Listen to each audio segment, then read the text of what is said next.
Mana apakah teknis Muhammad KC itu nggak bisa dibawa berobat, jadi sehingga bisa diperbaiki kerusakan-kerusakan itu teknisnya gimana ya? Perkembangan kesehatannya. Terima kasih. Kami sudah ajukan surat, Pak, dan sudah kami follow up juga. Ya, belum bisa, Pak. Tapi kami akan coba terus. Tadi juga, saya juga ketemu beliau. Nantilah kita bahaslah di belakang layar lah. Maksudnya supaya pertanyaannya begini loh Pak Martin, kenapa Yahya Waloni bisa masuk rumah sakit, si KC udah bonyok begitu, udah mau mati begitu, masih nggak bisa ke rumah sakit. Ini kan ada yang aneh Pak Martin. Dilawan itu Pak, itu nggak betul dong Pak. Orang sakit belum, kita bicaranya sakit bawaannya aja udah berat, belum lagi yang disiksa. Masa nggak bisa kita minta untuk diperiksa ke rumah sakit atau dokter ahli Pak? Kalau ada apa-apa siapa yang mau tanggung jawab nanti Pak? Ya polisi lah Pak. Ya tapi kan udah chaos, udah korban. Udah mati. Ini contoh kasus mewakili kita semua Pak, jangan dianggap remeh. Kalau ini sampai dia korban, ini narasi-narasi begini saya nggak suka nih Pak, maaf Pak. Sorry. Ini narasi-narasi gini saya nggak suka. Tapi kalau dibilang saya begini, ini terus terang, mohon maaf Pak Paulus, saya pamit ya Pak. Terima kasih.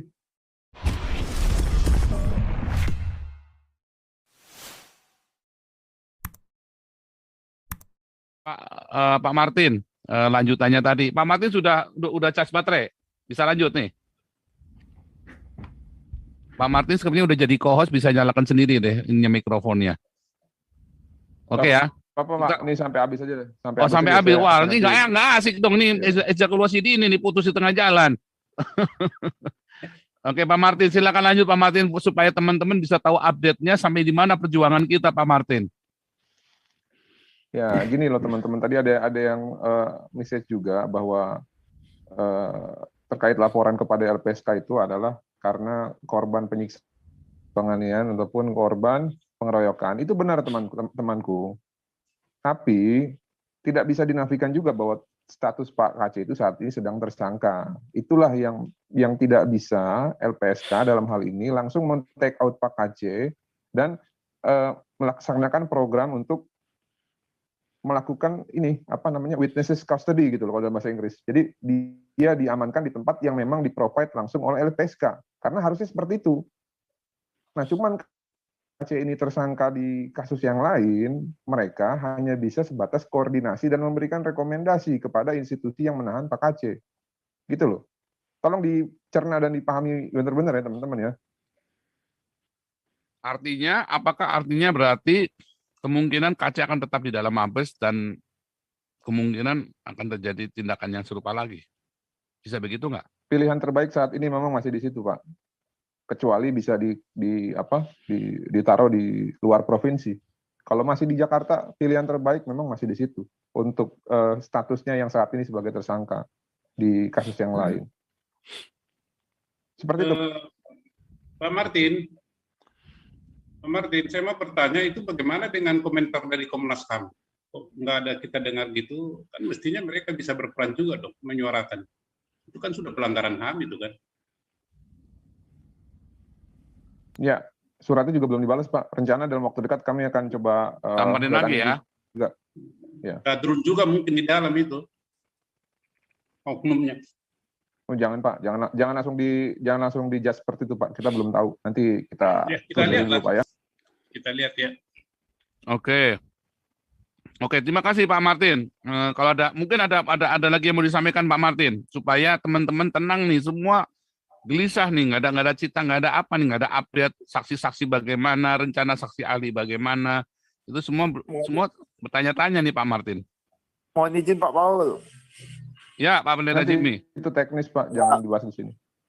Pak Martin mohon izin, itu bagaimana apakah teknis Muhammad KC itu nggak bisa dibawa berobat, jadi sehingga bisa diperbaiki kerusakan itu teknisnya gimana ya? Perkembangan kesehatannya. Terima kasih.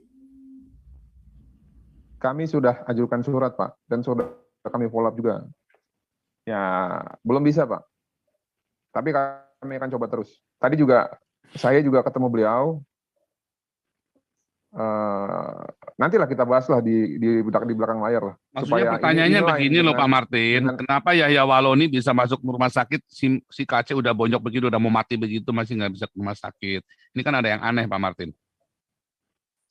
Gini loh Pak, kalau Yahya itu kan dia kan karena katanya ini ya penyakit jantung ya. Saya nggak tahu Pak, beneran atau enggak atau bohong-bohongan ya itu Oh dosa iya, dia artinya sama Tuhannya. sama-sama bener-bener sama bohong-bohong. Kalau ini kan sudah di depan mata, udah kena diabetes juga, udah sampai begitu. Artinya apa sih masalahnya? Biasanya kalau gitu masalahnya apa? Ataukah ada udang di balik tengah dalam atau bagaimana gitu loh Pak Martin? Waduh Pak, jangan digiring ke situ Pak, saya nggak tahu Pak. Enggak, justru itu yang menjadi Nanti pertanyaan orang-orang Saya sekarang anak ini bang Pak hukum Martin. soalnya, Pak.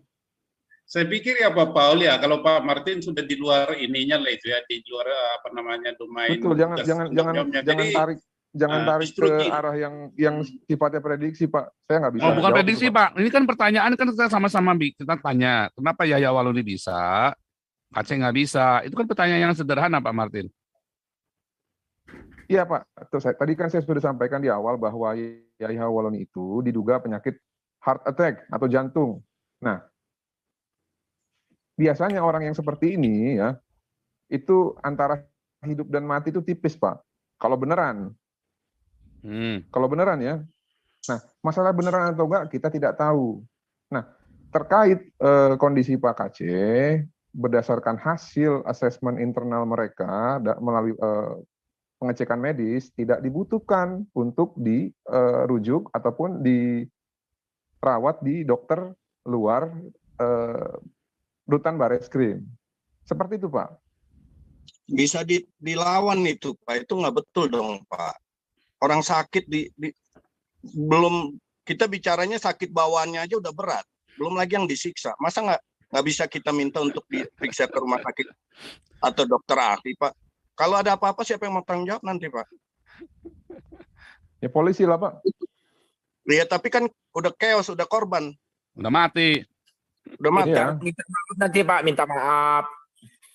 Iya, kalau cuma minta maaf aja udah. Ya sama Bubar kasih uang aja santunan ini, 10 juta biasanya.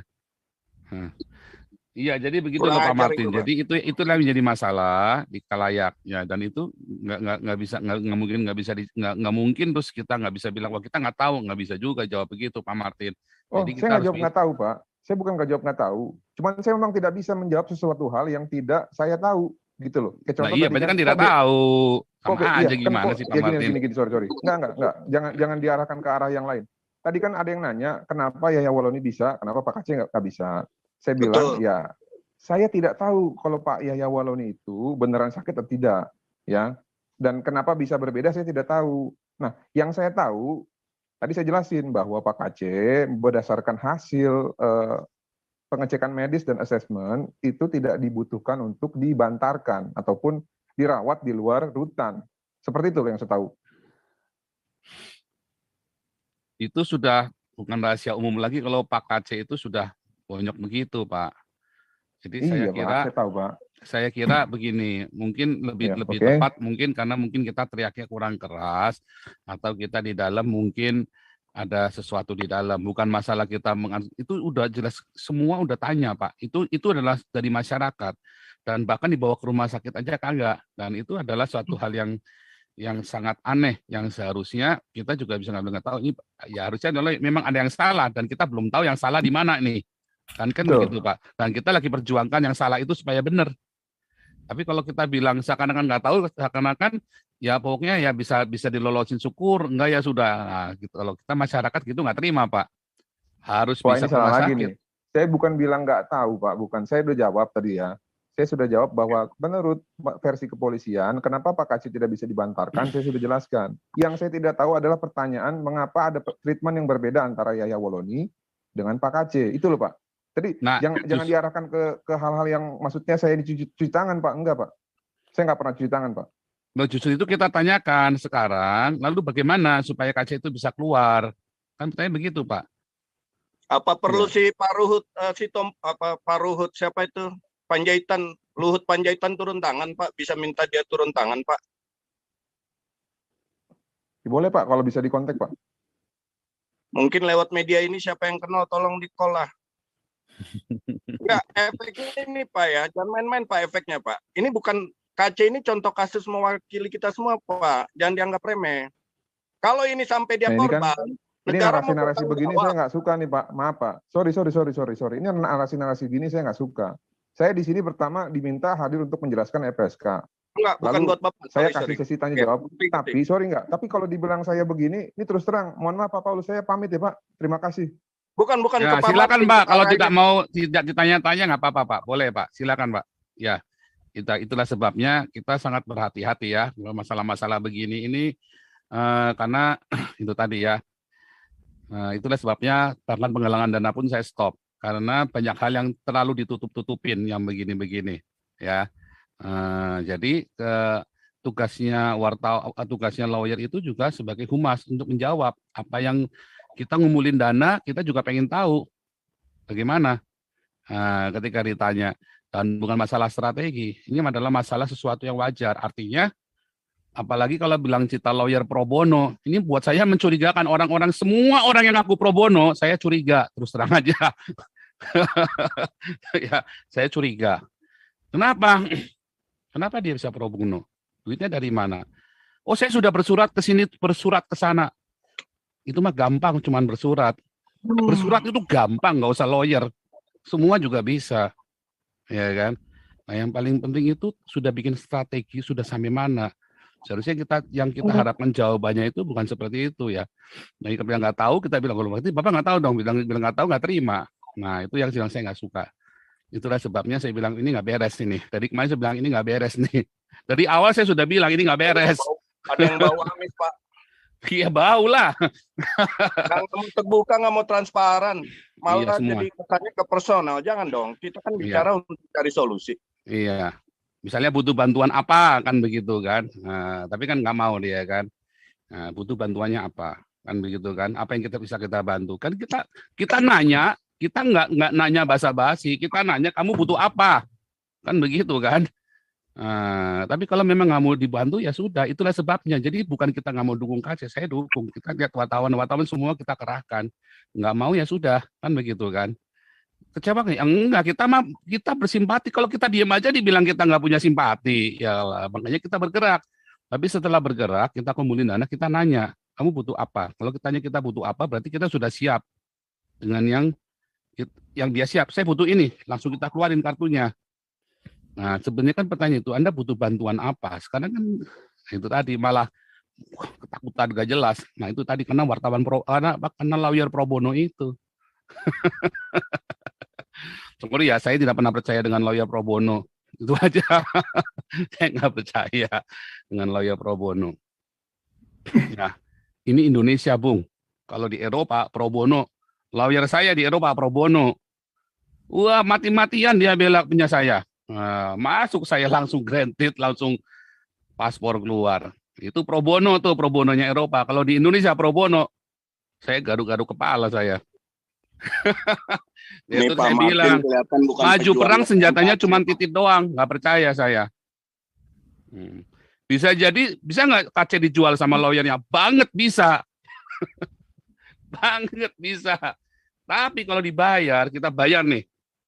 Bisa nggak jual? Oh nggak bisa. Oh bisa dimaki-maki orang se-Indonesia dia. Tapi kan kalau pro bono, gue pro bono, sorry gue pro bono. Wah maju-maju pro bono, udah bagus gue bisa bikin begini. Gunung Nupeang pro bono. Kita udah kumpulin duit loh ya. Nah, makanya kita kan bilang dari awal sama Saifuddin, lawyer jangan pro bono, nggak boleh. Lawyer ini saya tidak percaya lawyer Indonesia pro bono. Saya tidak pernah percaya. Terserah kamu lawyer apa nggak percaya gue. Karena di Indonesia semua butuh duit. Ya, ini nggak ada cita pro bono. Bahkan lawyer yang paling jujur pun nggak bisa pro bono. Saya ketemu lawyer saya jujur ya. Saya pernah ketemu lawyer jujur. Dia pun bilang, kasih saya 5 juta. Buat saya jalan. Saya nggak mungkin jalan pakai uang saya sendiri, uang keluarga saya. Saya pro bono, tapi kasih saya uang juta buat jalan. 5 juta buat jalan. Tetap butuh duit. Nggak ada cita pro bono. Itu tarif saya 5 juta. Bilang begitu buat saya jalan. Dan dia ngomong, dengan 5 juta ini saya akan komit jalan. Padahal tarifnya rata-rata 40 juta lawyer itu di Jakarta. Itu contoh pro bono itu ya. Nah, tapi itu harus bayar. Nggak ada cita pro bono, bohong saya. Nggak percaya untuk ngaku-ngaku pro bono, bohong dah pokoknya. Nggak ada cita begitu. Indonesia kok. Nah, itu tadi. Ya. Nah, makanya teman-teman, iya benar ya, ini mencela-mencela nih, benar nih. Benar, Bukan akhirnya hendak tangkapannya menghakimi ya, begitu. Pak Paul. Bukan hendak menghakimi, tapi lawyer ini saya baca syarat kepentingan. Jadi dia nggak fokus. Dia bukan fighter untuk MKC. Sebetulnya kemarin Pak Herbert itu sudah benar.